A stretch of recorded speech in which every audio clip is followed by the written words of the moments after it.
सत श्री अकाल टीवी84 देख रहे सारे दर्शकों का स्वागत है। मैं हरप्रीत कौर ते बुलेटिन की शुरुआत करते हैं हैडलाइनस दे नाल। भारतीय रिजर्व बैंक ने देश की अर्थव्यवस्था नूं तेजी देण लई कीते कई वड्डे ऐलान। रैपो रेट विच 1 महीने अंदर कीती दूजी वार कटौती। रिजर्व रैपो रेट नूं 4% तो घटा के 3.75% कीता। रिजर्व बैंक के कदम की प्रधानमंत्री नरेंद्र मोदी ने की शलाघा। मोदी ने कहा आरबीआई के ऐलान नाल नकद ते कर्जा सप्लाई विच होवेगा सुधार, नाले ही बैंकां लोन देण लई भी होणगीआं उत्साहित। भारत के सेहत ते गृह मंत्रालय का दावा, कहा कोरोना वायरस के फैलाव की दर घटी। कहा पहला 3 दिनों विच मरीजों की गिनती हुंदी सी दुगनी, हुण यह दर 6 दिनों तक पुजी। दूजे देशों के मुकाबले कोरोना संक्रमण रोकण विच भारत की स्थिति बेहतर। पंजाब विच कोरोना की गिनती विच वाधा जारी। अज 14 नवे मामले आए सामने। जलंधर, लुधियाना, पटियाला तो आए नवे मरीज। एक व्यक्ति की हुई मौत। कुल पीड़ितों की गिनती हुई 211। सांसद भगवंत मान वालों हल्के दी मंडियां दा कीता जा रहा है दौरा। कई समस्यावां नूं मौके ते ही जदकि कईयां दे हल वास्ते सरकार नूं कीती जा रही है अपील। ते हुणे इन्हां खबरां दा विस्तार। भारतीय रिजर्व बैंक के गवर्नर शक्तिकांत दास ने शुक्रवार नूं कोरोना वायरस महामारी तो प्रभावित अर्थव्यवस्था नूं तेजी देण लई कई वड्डे ऐलान कीते। लॉकडाउन विच दूजी वार राहत दा ऐलान करदिआं उन्हां कहा कि reverse rapport rate which 25 basis points की कटौती की गई है। रिवर्स रैपो रेट नूं 4% घटा के 3.75 कर दिता गया है। रिवर्स रैपो दर घटण नाल बैंक अपनी नकदी नूं रिजर्व बैंक कोल रखण लई घट इच्छुक होणगे।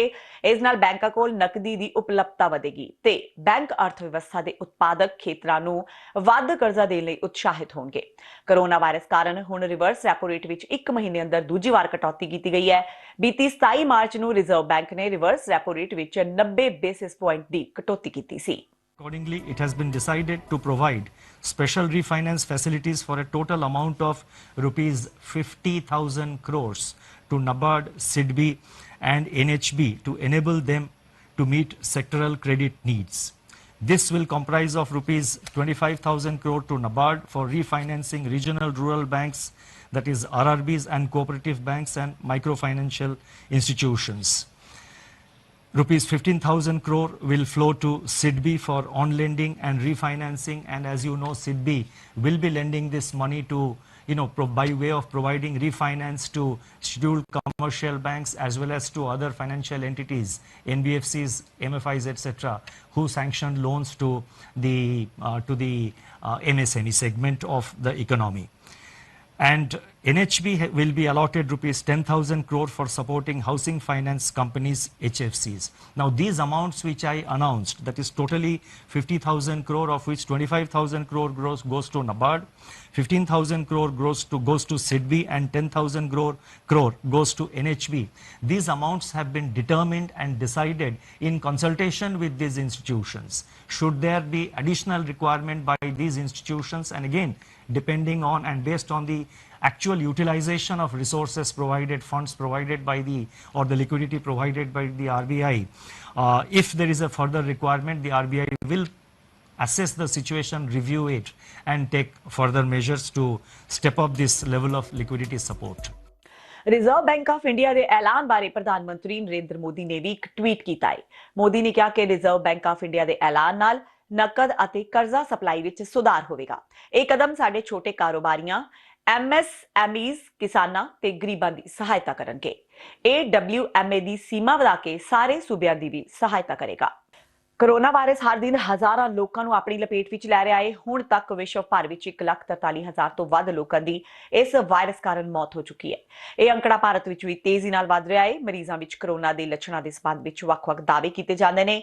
आम तौर ते इस विच तेज ते निरंतर बुखार, खुश्क खंघ ते जुकाम वर्गे लक्षण दिखाई दिंदे ने। पर हुण कोरोना दे लक्षणां दे संबंध विच डॉक्टरां ने कहा है कि यह तुहाडे पैरां द्वारा भी तुहानूं निशाना बना सकदा है। स्पेन के डॉक्टर ने चेतावनी दी है कि कोरोना वायरस का प्रभाव पैरों ते भी दिखना शुरू हो जाता है। कुछ मरीजों के पैरों की चमड़ी ते जख्म होंदे ने। स्पेन के चमड़ी विज्ञानियों ने चेतावनी दी है कि कोविड-19 मरीजों ने अपने पैरों ते इक्को समय जामनी जख्म वेखे ने। ये जख्म आमतौर पर छोटे बच्चों ते बालगां विच देखे जाते हैं। डॉक्टर अनुसार कई बार ये जख्म चिकन पॉक्स के निशान वांग लगते हैं। अजिहे जख्म उंगलों के दुआले पैदा होंदे ने। देश विच कोरोना वायरस नाल नजिठण ते लॉकडाउन की स्थिति संबंधी शुक्रवार नूं सेहत ते गृह मंत्रालय की संयुक्त प्रेस कॉन्फ्रेंस हुई। ਇਸ ਮੌਕੇ ਸਿਹਤ ਮੰਤਰਾਲੇ ਦੇ ਸੰਯੁਕਤ ਸਕੱਤਰ ਲਵ ਅਗਰਵਾਲ ਨੇ ਕਿਹਾ ਕਿ 1 ਅਪ੍ਰੈਲ ਤੋਂ ਹੁਣ ਤੱਕ ਕੋਰੋਨਾ ਦੇ ਸੰਕਰਮਣ ਦੇ ਵਧਣ ਦੀ ਦਰ ਵਿੱਚ 40% ਕਮੀ ਆਈ ਹੈ। ਕੋਰੋਨਾ ਦੇ 80% ਮਰੀਜ਼ ਠੀਕ ਹੋ ਰਹੇ ਨੇ। ਕੋਰੋਨਾ ਦੇ ਮਾਮਲੇ ਦੁੱਗਣੇ ਹੋਣ ਦੀ ਦਰ ਪਿਛਲੇ 7 ਦਿਨਾਂ ਵਿੱਚ ਘਟ ਹੋਈ ਹੈ। ਦੂਜੇ ਦੇਸ਼ਾਂ ਦੇ ਮੁਕਾਬਲੇ ਕੋਰੋਨਾ ਸੰਕਰਮਣ ਰੋਕਣ ਵਿੱਚ ਭਾਰਤ ਦੀ ਸਥਿਤੀ ਬਿਹਤਰ ਹੈ। ਉਹਨਾਂ ਕਿਹਾ ਕਿ ਲਾਕਡਾਊਨ ਤੋਂ ਪਹਿਲਾਂ ਕੋਵਿਡ-19 ਦੇ ਮਾਮਲੇ ਦੁੱਗਣੇ ਹੋਣ ਦੇ ਰੇਟ ਲਗਭਗ 3 ਦਿਨ ਲੱਗ ਰਹੇ ਸਨ। ਪਿਛਲੇ 7 ਦਿਨਾਂ ਦੇ ਅੰਕੜਿਆਂ ਮੁਤਾਬਕ ਮਾਮਲਿਆਂ ਨੂੰ ਦੁੱਗਣਾ ਹੋਣ ਦੀ ਦਰ ਵਿੱਚ ਹੁਣ 6.2 ਦਿਨਾਂ ਦੀ ਹੈ। ਉਹਨਾਂ ਕਿਹਾ ਕਿ 19 ਸੂਬਿਆਂ ਤੇ ਕੇਂਦਰ ਸ਼ਾਸਤ ਪ੍ਰਦੇਸ਼ਾਂ ਵਿੱਚ ਤਾਂ ਦੁੱਗਣੇ ਹੋਣ ਦੀ ਰਫ਼ਤਾਰ 12 ਦਿਨ ਹੈ। अब तक 1749 पीपल क्योर हो चुके हैं और उस तरीके से अगर देखें तो 13.06% पीपल वो रिकवर हुए हैं। कल तक की अगर कंफर्म संख्या देखें तो 13,387 कंफर्म केसेज आए हैं। लास्ट वन डे के अंदर 1007 केस रिपोर्ट हुए हैं। लास्ट 24 आवर्स में 23 नई डेथ्स भी रिपोर्ट हुई हैं। हम अब तक की अगर स्थिति को देखें तो पाते हैं कि लॉकडाउन से पहले अगर हमारे देश का डबलिंग रेट ऑफ केसेस लगभग 3 दिन था, तो पिछले 7 दिनों को अगर डेटा देखते तो हमारा डबलिंग रेट अब 6.2 डेज है। मैं आप लोगों की दृष्टि में लाना चाहूंगा कि ये doubling rate is a product of how we are trying to manage the situation at field level. ये एक ऑनगोइंग प्रोसेस है और इस डबलिंग रेट को और कम करने के लिए और बेहतर करने के लिए हमें अपनी विजिल को उसी हिसाब से उसी इंटेंसिटी से करना पड़ेगा।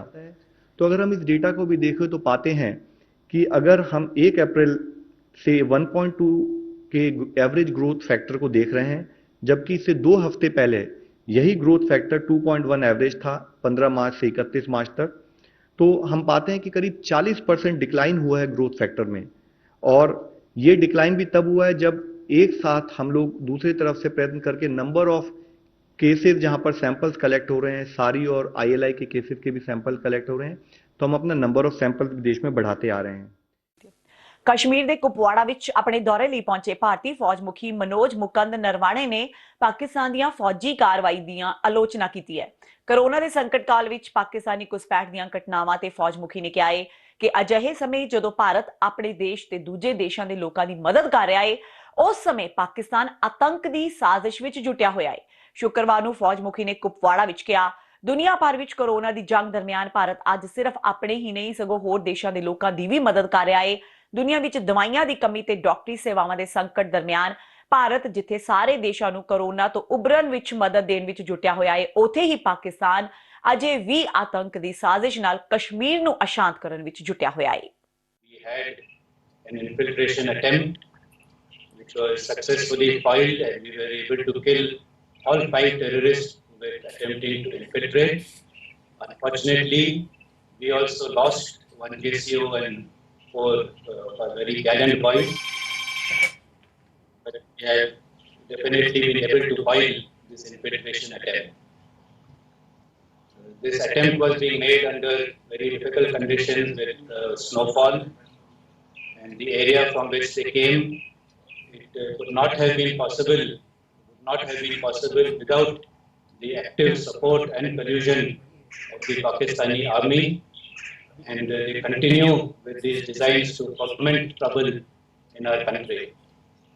It is very unfortunate that at a time when the whole world and India is fighting this menace of this pandemic, that our neighbor continues to try to foment trouble, while we are busy not only helping our own citizens, but the rest of the world by sending out medical teams and even exporting medicines.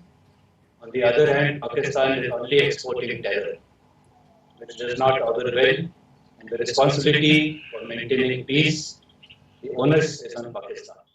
Punjab ਸਰਕਾਰ ਨੇ Facebook ਦੇ ਸਹਿਯੋਗ ਨਾਲ ਲੋਕਾਂ ਨੂੰ ਕੋਵਿਡ-19 ਸੰਬੰਧੀ ਜਾਣਕਾਰੀ ਬਾਰੇ ਅਪਡੇਟ ਰੱਖਣ ਲਈ ਇੱਕ ਵਿਸ਼ੇਸ਼ ਚੈਟ ਬੋਰਡ ਤਿਆਰ ਕੀਤੀ ਹੈ।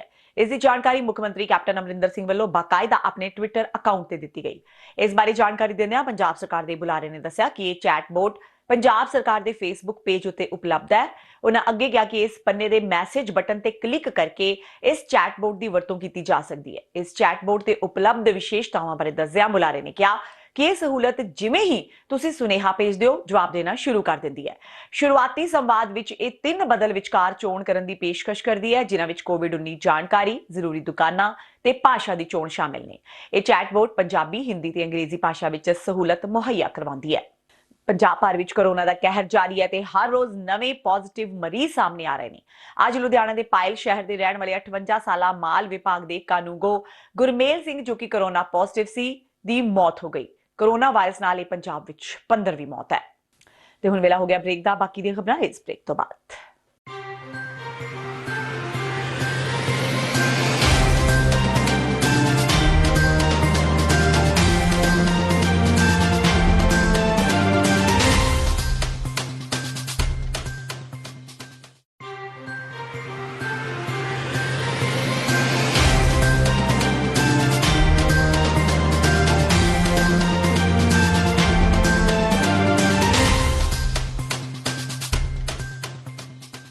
ਬ੍ਰੇਕ ਤੋਂ ਬਾਅਦ TV84 ਦੇ ਖਬਰਾਂ ਦੇ ਬੁਲੇਟਿਨ ਵਿੱਚ ਸਵਾਗਤ ਹੈ। ਵਧਦੇ ਹਾਂ ਅਗਲੀ ਖਬਰ ਵੱਲ। ਅੱਜ ਲੁਧਿਆਣਾ ਵਿੱਚ ਕੋਰੋਨਾ ਦੇ 3 ਹੋਰ ਕੇਸ ਸਾਹਮਣੇ ਆਏ। ਪੀੜਤ ਡੀਐਸਪੀ ਦੀ ਪਤਨੀ ਦੀ ਰਿਪੋਰਟ ਵੀ ਪੋਜ਼ਿਟਿਵ ਆਈ ਹੈ। ਇਸ ਤੋਂ ਇਲਾਵਾ ਡੀਐਸਪੀ ਦੇ ਸੰਪਰਕ ਵਿੱਚ ਆਏ ਐਸਐਚਓ ਦੀ ਤੇ ਇੱਕ ਕਾਂਸਟੇਬਲ ਦੀ ਰਿਪੋਰਟ ਵੀ ਪੋਜ਼ਿਟਿਵ ਆਈ ਹੈ। ਡੀਐਸਪੀ ਦਾ ਇਲਾਜ ਨਿੱਜੀ ਹਸਪਤਾਲ ਵਿੱਚ ਚੱਲ ਰਿਹਾ ਹੈ। ਲੁਧਿਆਣਾ ਵਿੱਚ ਹੁਣ ਕੋਰੋਨਾ ਦੇ 15 ਕੇਸ ਹੋ ਗਏ ਨੇ। ਜਲੰਧਰ, ਜਿਸ ਨੂੰ ਕੋਰੋਨਾ ਹੌਟਸਪੌਟ ਐਲਾਨਿਆ ਜਾ ਚੁੱਕਾ ਹੈ, ਇਸੇ ਕੜੀ ਤਹਿਤ ਅੱਜ ਫਿਰ ਕੋਰੋਨਾ ਦੇ 7 ਹੋਰ ਨਵੇਂ ਪੋਜ਼ਿਟਿਵ ਕੇਸ ਸਾਹਮਣੇ ਆਏ, ਜਿਸ ਨਾਲ ਜਲੰਧਰ ਵਿਖੇ ਕੋਰੋਨਾ ਪੋਜ਼ਿਟਿਵ ਕੇਸਾਂ ਦੀ ਗਿਣਤੀ 38 ਹੋ ਚੁੱਕੀ ਹੈ। ਜਾਣਕਾਰੀ ਮੁਤਾਬਕ ਰਾਜਾ ਗਾਰਡਨ ਵਿੱਚ ਰਹਿਣ ਵਾਲੇ ਮਰੀਜ਼ ਦੀ 60 ਸਾਲ ਦੀ ਮਾਂ, ਉਸਦਾ 1 ਸਾਲ ਦਾ ਪੋਤਾ ਤੇ 8 ਸਾਲ ਦੀ ਭਤੀਜੀ ਤੇ ਪੁਰਾਣੀ ਸਬਜ਼ੀ ਮੰਡੀ ਵਿੱਚ ਪੋਜ਼ਿਟਿਵ ਆਈ ਮਹਿਲਾ ਦਾ 24 ਸਾਲ ਦਾ ਭਤੀਜਾ। 2 ਕੇਸ ਬਸਤੀ ਦਾਨਿਸ਼ਮੰਦਾ ਤੇ ਇੱਕ ਨੀਲਾ ਮਹਿਲ ਵਿਖੇ ਪਾਇਆ ਗਿਆ। ਸਿਹਤ ਵਿਭਾਗ ਨੇ ਮਰੀਜ਼ਾਂ ਨੂੰ ਆਈਸੋਲੇਸ਼ਨ ਵਾਰਡ ਵਿੱਚ ਦਾਖਲ ਕਰਨ ਦੀ ਪ੍ਰਕਿਰਿਆ ਸ਼ੁਰੂ ਕਰ ਦਿੱਤੀ ਹੈ। ਇਹ ਹਾਲਾਤ ਦੇਖਦਿਆਂ ਜਲੰਧਰ ਵਾਸੀਆਂ ਨੂੰ ਇਹਤਿਆਤ ਵਰਤਣ ਦੀ ਜ਼ਰੂਰਤ ਹੈ ਤਾਂ ਜੋ ਇਸ ਨੂੰ ਠੱਲ ਪਾਈ ਜਾ ਸਕੇ। ਹਾਲਾਂਕਿ ਕੇਂਦਰ ਤੇ ਸੂਬਾ ਸਰਕਾਰ ਵੱਲੋਂ ਵੀ ਲਗਾਤਾਰ ਲੋਕਾਂ ਨੂੰ ਇਸ ਸੰਬੰਧੀ ਸੁਚੇਤ ਰਹਿਣ ਦੀ ਅਪੀਲ ਕੀਤੀ ਜਾ ਰਹੀ ਹੈ। ਜਿਨ੍ਹਾਂ ਵਿੱਚੋਂ ਇੱਕ 24 ਸਾਲ ਦਾ ਮੇਲ ਹੈ, ਪੁਰਾਣੀ ਸਬਜ਼ੀ ਮੰਡੀ ਦਾ ਰਹਿਣ ਵਾਲਾ, ਤੇ ਇਹ ਉੱਥੋਂ ਦਾ ਹੀ ਇੱਕ ਪਹਿਲਾਂ ਜਿਹੜਾ ਕੇਸ ਪੋਜ਼ਿਟਿਵ ਆਇਆ ਸੀ ਉਹਦਾ ਕੰਟੈਕਟ ਹੈ। ਇਸੇ ਤਰ੍ਹਾਂ ਇੱਕ 60 ਸਾਲ ਦੀ ਫੀਮੇਲ ਹੈ, ਇੱਕ 8 ਸਾਲ ਦੀ ਫੀਮੇਲ ਹੈ ਔਰ ਇੱਕ 1 ਸਾਲ ਦਾ ਮੇਲ ਚਾਈਲਡ ਹੈ। ਇਹ ਤਿੰਨੋਂ ਰਾਜਾ ਗਾਰਡਨ ਦੇ ਰਹਿਣ ਵਾਲੇ ਹੈ ਤੇ ਤਿੰਨੇ ਹੀ ਰਾਜਾ ਗਾਰਡਨ ਤੋਂ ਪਹਿਲਾਂ ਇੱਕ ਪੋਜ਼ਿਟਿਵ ਕੇਸ ਜਿਹੜਾ ਨਿਕਲਿਆ ਸੀ ਉਹਦੇ ਕੰਟੈਕਟ ਹੈ। ਸਰ ਟੋਟਲ ਕਿੰਨੇ ਕੇਸ ਹੋ ਗਏ ਅੱਜ? ਟੋਟਲ ਹੁਣ ਤੱਕ ਸਾਡੇ ਕੋਲ 35 ਕੇਸ ਜਿਹੜੇ ਪੋਜ਼ਿਟਿਵ ਰਿਪੋਰਟ ਹੋ ਚੁੱਕੇ। ਸਰ ਨੈਗੇਟਿਵ ਰਿਪੋਰਟਾਂ ਕਿੰਨੀਆਂ ਕੁ ਆਈਆਂ? ਨੈਗੇਟਿਵ ਸਾਡੇ ਕੋਲ ਹੁਣ ਤੱਕ 526, ਟੋਟਲ 619 ਸੈਂਪਲਾਂ ਚੋਂ, ਜਿਹਦੇ ਵਿੱਚ ਕੁਝ ਰਿਪੀਟ ਸੈਂਪਲ ਵੀ ਹੈ, ਸਾਨੂੰ 526 ਜਿਹੜੀ ਨੈਗੇਟਿਵ ਰਿਪੋਰਟਾਂ ਪ੍ਰਾਪਤ ਹੋਈ। ਕੋਵਿਡ-19 ਸੰਕਟ ਦੇ ਮੱਦੇਨਜ਼ਰ ਸੂਬੇ ਦੀਆਂ ਜੇਲ੍ਹਾਂ ਵਿੱਚ ਇਹਤਿਆਤ ਵਰਤਣ ਲਈ ਪੰਜਾਬ ਸਰਕਾਰ ਨੇ ਅਹਿਮ ਕਦਮ ਚੁੱਕਦਿਆਂ ਬਰਨਾਲਾ ਤੇ ਪੱਟੀ ਜੇਲ੍ਹਾਂ ਨੂੰ ਇਕਾਂਤਵਾਸ ਵਜੋਂ ਐਲਾਨ ਦਿੱਤਾ ਹੈ। ਬਰਨਾਲਾ ਤੇ ਪੱਟੀ ਜੇਲ੍ਹਾਂ ਵਿੱਚ ਬੰਦ 412 ਕੈਦੀਆਂ ਨੂੰ ਸੂਬੇ ਦੀਆਂ ਹੋਰਨਾਂ ਜੇਲ੍ਹਾਂ ਵਿੱਚ ਤਬਦੀਲ ਕਰ ਦਿੱਤਾ ਗਿਆ ਹੈ। ਕੋਈ ਵੀ ਨਵਾਂ ਕੈਦੀ ਇਕਾਂਤਵਾਸ ਐਲਾਨੀਆਂ ਇਹਨਾਂ ਦੋਵਾਂ ਜੇਲ੍ਹਾਂ ਵਿੱਚ ਹੀ ਪ੍ਰੀ ਮੈਡੀਕਲ ਜਾਂਚ ਤੋਂ ਬਾਅਦ ਭੇਜਿਆ ਜਾਵੇਗਾ।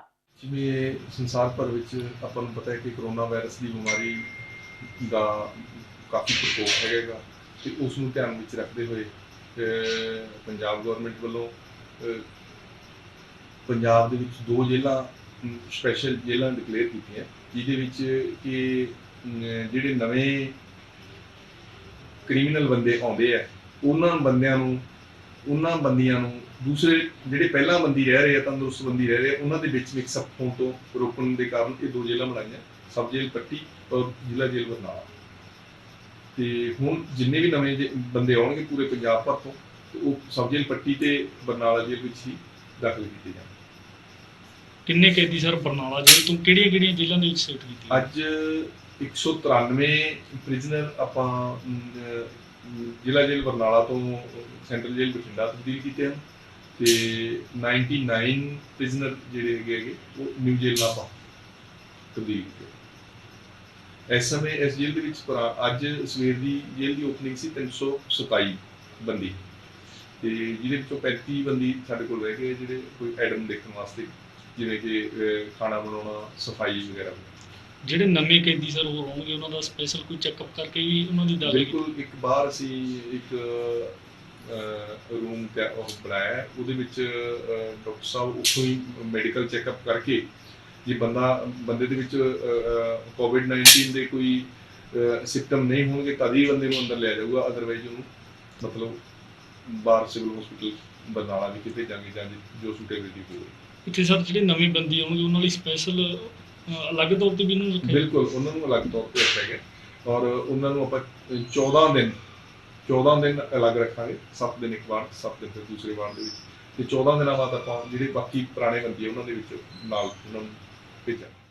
ਵਾਢੀ ਦੇ ਸੀਜ਼ਨ ਦੌਰਾਨ ਸੰਸਦ ਮੈਂਬਰ ਭਗਵੰਤ ਮਾਨ ਨੇ ਆਪਣੇ ਲੋਕ ਸਭਾ ਹਲਕੇ ਸੰਗਰੂਰ ਦੇ ਪਿੰਡਾਂ ਦੀਆਂ ਮੰਡੀਆਂ ਦਾ ਜਾਇਜ਼ਾ ਲਿਆ ਤੇ ਇਸ ਦੌਰਾਨ ਉਹਨਾਂ ਕਿਸਾਨਾਂ, ਆੜ੍ਹਤੀਆਂ ਤੇ ਮਜ਼ਦੂਰਾਂ ਨੂੰ ਆ ਰਹੀਆਂ ਸਮੱਸਿਆਵਾਂ ਦਾ ਪ੍ਰਸ਼ਾਸਨ ਨਾਲ ਗੱਲ ਕਰਕੇ ਮੌਕੇ ਤੇ ਹੱਲ ਕਰਵਾਇਆ।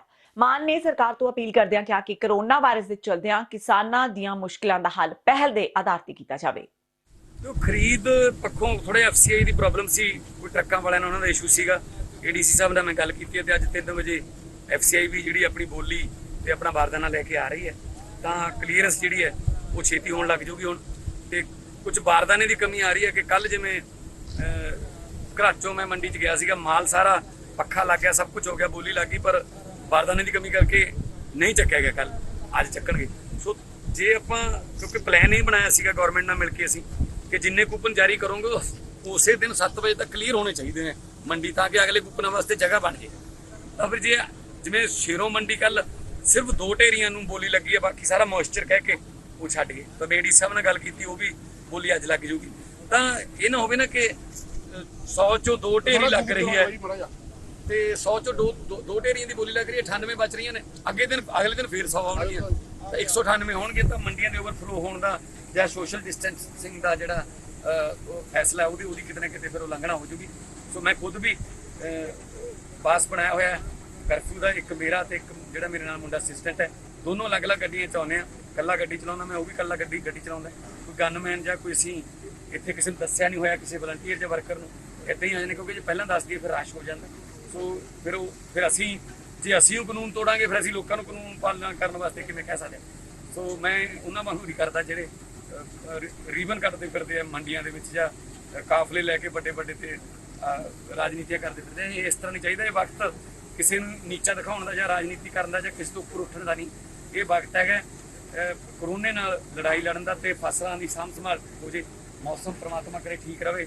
ਤਾਂ ਕਿਉਂਕਿ ਇਦੋਂ ਪਹਿਲਾਂ ਵੀ ਕਣਕ ਤੇ ਦਸੰਬਰ ਜਨਵਰੀ ਦੇ ਵਿੱਚ ਬੇਮੌਸਮੀ ਬਰਸਾਤ ਦੀ ਮਾਰ ਪੈ ਚੁੱਕੀ ਹੈ, ਝਾੜ ਘੱਟ ਹੈ ਪਿਛਲੀ ਵਾਰ ਨਾਲੋਂ। ਤੇ ਹੁਣ ਤਾਂ ਬਸ ਇਹੀ ਦੁਆ ਕਰਦੇ ਹਾਂ ਕਿ ਦਾਣਾ ਜਿਹੜਾ ਮੰਡੀ 'ਚੋਂ ਚੱਕਿਆ ਜਾਵੇ, ਰੁਲੇ ਨਾ, ਤੇ ਦਾਣਾ ਜਿਹੜਾ ਵਿਕੇ, ਤਾਂ ਕਿ ਕਿਸਾਨ ਜਿਹੜਾ ਉਹ ਆਪਣੇ ਘਰ ਖੁਸ਼ੀ ਜਾਵੇ। ਪੰਜਾਬ ਸਰਕਾਰ ਵੱਲੋਂ 15 ਅਪ੍ਰੈਲ ਨੂੰ ਕਣਕ ਦੀ ਫਸਲ ਦੀ ਖਰੀਦ ਸ਼ੁਰੂ ਹੋ ਚੁੱਕੀ ਹੈ, ਜਦਕਿ ਗੁਰਦਾਸਪੁਰ ਵਿੱਚ ਹੁਣ ਤੱਕ ਫਸਲ ਦੀ ਕਟਾਈ ਵੀ ਸ਼ੁਰੂ ਨਹੀਂ ਹੋਈ। ਉਸ ਦੀ ਮੁੱਖ ਵਜ੍ਹਾ ਹੈ ਮੌਸਮ। ਅਸਮਾਨਾਂ ਤੇ ਛਾਏ ਬੱਦਲਾਂ ਨੇ ਕਿਸਾਨਾਂ ਦੇ ਮੱਥੇ ਤੇ ਚਿੰਤਾ ਦੀਆਂ ਲਕੀਰਾਂ ਵਧਾ ਦਿੱਤੀਆਂ ਨੇ। ਅਸੀਂ ਸ਼ਹਿਰ ਕੰਮ ਕਰਦੇ ਹਾਂ ਤੇ ਉੱਥੇ ਵੀ ਸਾਡਾ ਕੰਮ ਬੰਦ ਹੋਇਆ ਵਾ ਤੇ ਕੰਮ ਨਹੀਂ ਚੱਲਣ ਡਿਆ। ਇੱਥੇ ਹੁਣ ਅਸੀਂ ਆਖਿਆ ਵੀ ਪਿੰਡ ਕੰਮ ਕਰਾਂਗੇ ਤੇ ਇੱਥੇ ਵੀ ਕੋਈ ਕੰਮ ਨਹੀਂ ਚੱਲਣ ਡਿਆ। ਇੱਥੇ ਛਿੱਟਾਂ ਪੈਣ ਡੀਆਂ ਵਾ ਤੇ ਵਾਢੀ ਦਾ ਵੀ ਕੰਮ ਕੋਈ ਨਹੀਂ, ਕਣਕ ਕੋਈ ਵਢਾਉਂਦਾ ਨਹੀਂ, ਕੰਪੈਨ ਨਾਲ ਵਢਾਉਂਦੇ ਲੋਕੀ, ਇਹ ਛੇਤੀ ਵਿਹਲੇ ਹੋ ਜਾਣਗੇ। ਇਸ ਕਰਕੇ ਗਰੀਬਾਂ ਦਾ ਬਹੁਤ ਮਾੜਾ ਹਾਲ ਆ। ਸਾਡਾ ਤੇ ਬਹੁਤ ਮਾੜਾ। ਅਸੀਂ ਤੇ ਸ਼ਹਿਰੀ ਕੰਮ ਕਰਨ ਵਾਲੇ ਹਾਂ, ਪਿੰਡੂ ਤੇ ਇਹੀ ਕਰਦੇ ਨਹੀਂ ਆ। ਇਸ ਕਰਕੇ ਸਾਡਾ ਬੜਾ ਮਾੜਾ ਜੀ। ਬੀਜਣ ਲੱਗਿਆ ਵੀ ਸਾਨੂੰ ਬੜੀ ਤੰਗੀ ਆਈ ਸੀ ਵੀ ਉਦੋਂ ਰੱਬ ਨੇ ਵੀ ਕਹਿਰ ਗੁਜ਼ਾਰਿਆ ਵੀ ਫਿਰ ਬਰਸਾਤਾਂ ਚਾਲੂ ਕਰ ਦਿੱਤੀਆਂ ਤੇ ਜੇ ਹੁਣ 6 ਮਹੀਨਿਆਂ ਬਾਅਦ ਹੀ ਪੱਕ ਕੇ ਆਈ ਆ ਤਾਂ ਸਾਨੂੰ ਵੀ ਹੋਇਆ ਵਾ ਵੀ ਅਸੀਂ ਚੱਲ ਆਪਣੀ ਫਸਲ ਘਰ ਲੈ ਜਾਈਏ। ਤੇ ਹੁਣ ਫਿਰ ਤੁਹਾਡੇ ਸਾਹਮਣੇ ਆ ਵੇਖੋ ਬਰਸਾਤਾਂ ਪੈ ਰਹੀਆਂ ਨੇ ਤੇ ਪਹਿਲਾਂ ਤਾਂ ਗਵਰਨਮੈਂਟ ਵੀ ਥੋੜੀ ਧੱਕਾਸ਼ਾਹੀ ਕਰਦੀ ਹੈ ਕਿਸਾਨਾਂ ਨਾਲ, ਹੁਣ ਹੋਰ ਅੱਗੇ ਮੌਸਮ ਵੀ ਧੱਕਾਸ਼ਾਹੀ ਕਰ ਰਿਹਾ ਜੀ। ਦੱਸੋ ਵੀ ਤੁਸੀਂ ਕਿਸਾਨ ਕਿੱਧਰ ਜਾਣ। ਹੁਣ ਤੁਹਾਡੇ ਸਾਹਮਣੇ ਆ ਵੇਖੋ ਸਾਡੀ ਪੂਰੀ ਫਸਲ ਪੱਕੀ ਪਈ ਹੈ ਤੇ ਫਿਰ ਮੌਸਮ ਦੀ ਬਰਸਾਤ ਦੀ ਮਾਰ ਅਸੀਂ ਫਿਰ ਚੱਲ ਰਹੇ ਆ ਜੀ। ਕਿਸਾਨਾਂ ਨੂੰ ਤੇ ਇਹਦੇ ਨਾਲੋਂ ਵੱਧ ਕੇ ਹੋਰ ਕੀ ਹੋ ਸਕਦਾ। ਸ਼੍ਰੋਮਣੀ ਗੁਰਦੁਆਰਾ ਪ੍ਰਬੰਧਕ ਕਮੇਟੀ ਦੇ ਪ੍ਰਧਾਨ ਭਾਈ ਗੋਬਿੰਦ ਸਿੰਘ ਲੋਂਗੋਵਾਲ ਨੇ ਖੰਨਾ ਥਾਣੇ ਅੰਦਰ ਪੁਲਿਸ ਮੁਲਾਜ਼ਮਾਂ ਵੱਲੋਂ ਕੀਤੀ ਅਨੈਤਿਕ ਕਾਰਵਾਈ ਨੂੰ ਮੰਦਭਾਗਾ ਦੱਸਿਆ ਹੈ। ਜ਼ਿਕਰਯੋਗ ਹੈ ਕਿ ਇੱਥੇ ਪੁਲਿਸ ਮੁਲਾਜ਼ਮਾਂ ਵੱਲੋਂ 3 ਵਿਅਕਤੀਆਂ ਨੂੰ ਨੰਗਾ ਕਰਨ ਦੇ ਤਸ਼ੱਦਦ ਦਾ ਮਾਮਲਾ ਸਾਹਮਣੇ ਆਇਆ ਸੀ। ਉਹਨਾਂ ਇਸ ਮਾਮਲੇ ਦੀ ਨਿਖੇਧੀ ਕਰਦਿਆਂ ਹਾਈ ਕੋਰਟ ਦੇ ਮੌਜੂਦਾ ਜੱਜ ਤੋਂ ਜਾਂਚ ਕਰਵਾਉਣ ਦੀ ਮੰਗ ਕੀਤੀ ਹੈ। ਲੋਂਗੋਵਾਲ ਨੇ ਕਿਹਾ ਕਿ ਪੁਲਿਸ ਨੂੰ ਇਹ ਬਿਲਕੁਲ ਅਧਿਕਾਰ ਨਹੀਂ ਹੈ ਕਿ ਉਹ ਪੁਲਿਸ ਥਾਣੇ ਅੰਦਰ ਅਨੈਤਿਕ ਕਾਰਵਾਈਆਂ ਕਰੇ। ਕਿਸੇ ਵੀ ਮਾਮਲੇ ਵਿੱਚ ਗ੍ਰਿਫਤਾਰ ਕੀਤੇ ਗਏ ਲੋਕਾਂ ਨਾਲ ਅਣਮਨੁੱਖੀ ਵਿਹਾਰ ਕਰਨਾ ਗਲਤ ਹੈ, ਲਿਹਾਜ਼ਾ ਖੰਨਾ ਮਾਮਲੇ ਦੇ ਦੋਸ਼ੀਆਂ ਖਿਲਾਫ ਸਖਤ ਕਾਰਵਾਈ ਕੀਤੀ ਜਾਵੇ। ਉਹਨਾਂ ਕਿਹਾ ਕਿ ਇਸ ਸੰਬੰਧੀ ਮਾਣਯੋਗ ਹਾਈ ਕੋਰਟ ਦੇ ਮੌਜੂਦਾ ਜੱਜ ਤੋਂ ਜਾਂਚ ਹੋਵੇ ਤਾਂ ਜੋ ਕੋਈ ਵੀ ਦੋਸ਼ੀ ਬਚ ਨਾ ਸਕੇ ਤੇ ਅੱਗੇ ਤੋਂ ਅਜਿਹਾ ਅਮਾਨਵੀ ਵਰਤਾਰਾ ਕਰਨ ਦੀ ਕੋਈ ਹਿੰਮਤ ਨਾ ਕਰ ਸਕੇ। ਤੇ ਸਾਨੂੰ ਹੁਣ ਤੱਕ ਦੀਆਂ ਖਬਰਾਂ ਜਿਆਦਾ ਇੱਕ ਵਾਰ ਫੇਰ ਨਜ਼ਰ ਮਾਰਦੇ ਹਾਂ ਮੁੱਖ ਖਬਰਾਂ ਤੇ। ਭਾਰਤੀ ਰਿਜ਼ਰਵ ਬੈਂਕ ਨੇ ਦੇਸ਼ ਦੀ ਅਰਥ ਵਿਵਸਥਾ ਨੂੰ ਤੇਜ਼ੀ ਦੇਣ ਲਈ ਕੀਤੇ ਕਈ ਵੱਡੇ ਐਲਾਨ। ਰੈਪੋ ਰੇਟ ਵਿੱਚ 1 ਮਹੀਨੇ ਅੰਦਰ ਕੀਤੀ ਦੂਜੀ ਵਾਰ ਕਟੌਤੀ। ਰਿਜ਼ਰਵ ਰੈਪੋ ਰੇਟ ਨੂੰ 4% ਤੋਂ ਘਟਾ ਕੇ 3.75% ਕੀਤਾ। ਰਿਜ਼ਰਵ ਬੈਂਕ ਦੇ ਕਦਮ ਦੀ ਪ੍ਰਧਾਨ ਮੰਤਰੀ ਨਰਿੰਦਰ ਮੋਦੀ ਨੇ ਕੀਤੀ ਸ਼ਲਾਘਾ। ਮੋਦੀ ਨੇ ਕਿਹਾ RBI ਦੇ ਐਲਾਨ ਨਾਲ ਨਕਦ ਤੇ ਕਰਜ਼ਾ ਸਪਲਾਈ ਵਿੱਚ ਹੋਵੇਗਾ ਸੁਧਾਰ, ਨਾਲੇ ਹੀ ਬੈਂਕਾਂ ਲੋਨ ਦੇਣ ਲਈ ਵੀ ਹੋਣਗੀਆਂ ਉਤਸ਼ਾਹਿਤ। ਭਾਰਤ ਦੇ ਸਿਹਤ ਤੇ ਗ੍ਰਹਿ ਮੰਤਰਾਲੇ ਦਾ ਦਾਅਵਾ, ਕਿਹਾ ਕਰੋਨਾ ਵਾਇਰਸ ਦੇ ਫੈਲਾਅ ਦੀ ਦਰ ਘਟੀ। ਕਿਹਾ ਪਹਿਲਾਂ 3 ਦਿਨਾਂ ਵਿੱਚ ਮਰੀਜ਼ਾਂ ਦੀ ਗਿਣਤੀ ਹੁੰਦੀ ਸੀ ਦੁੱਗਣੀ, ਹੁਣ ਇਹ ਦਰ 6 ਦਿਨਾਂ ਤੱਕ ਪੁੱਜੀ। ਦੂਜੇ ਦੇਸ਼ਾਂ ਦੇ ਮੁਕਾਬਲੇ ਕਰੋਨਾ ਸੰਕਰਮਣ ਰੋਕਣ ਵਿੱਚ ਭਾਰਤ ਦੀ ਸਥਿਤੀ ਬਿਹਤਰ। ਪੰਜਾਬ ਵਿੱਚ ਕਰੋਨਾ ਦੀ ਗਿਣਤੀ ਵਿੱਚ ਵਾਧਾ ਜਾਰੀ। ਅੱਜ 14 ਨਵੇਂ ਮਾਮਲੇ ਆਏ ਸਾਹਮਣੇ। ਜਲੰਧਰ, ਲੁਧਿਆਣਾ, ਪਟਿਆਲਾ ਤੋਂ ਆਏ ਨਵੇਂ ਮਰੀਜ਼। ਇੱਕ ਵਿਅਕਤੀ ਦੀ ਹੋਈ ਮੌਤ। ਕੁੱਲ ਪੀੜਤਾਂ ਦੀ ਗਿਣਤੀ ਹੋਈ 211। ਤੇ ਸਾਂਸਦ ਭਗਵੰਤ ਮਾਨ ਵੱਲੋਂ ਹਲਕੇ ਦੀਆਂ ਮੰਡੀਆਂ ਦਾ ਕੀਤਾ ਜਾ ਰਿਹਾ ਹੈ ਦੌਰਾ। ਕਈ ਸਮੱਸਿਆਵਾਂ ਨੂੰ ਮੌਕੇ ਤੇ ਹੀ ਜਦਕਿ ਕਈਆਂ ਦੇ ਹੱਲ ਵਾਸਤੇ ਸਰਕਾਰ ਨੂੰ ਕੀਤੀ ਜਾ ਰਹੀ ਹੈ ਅਪੀਲ। ਇਸ ਦੇ ਨਾਲ ਹੀ TV 84 ਦਾ ਖਬਰਾਂ ਦਾ ਬੁਲੇਟਿਨ ਖਤਮ ਹੁੰਦਾ ਹੈ। ਮੈਨੂੰ ਹਰਪ੍ਰੀਤ ਕੌਰ ਨੂੰ ਦਿਓ ਇਜਾਜ਼ਤ। ਸਤਿ ਸ਼੍ਰੀ ਅਕਾਲ।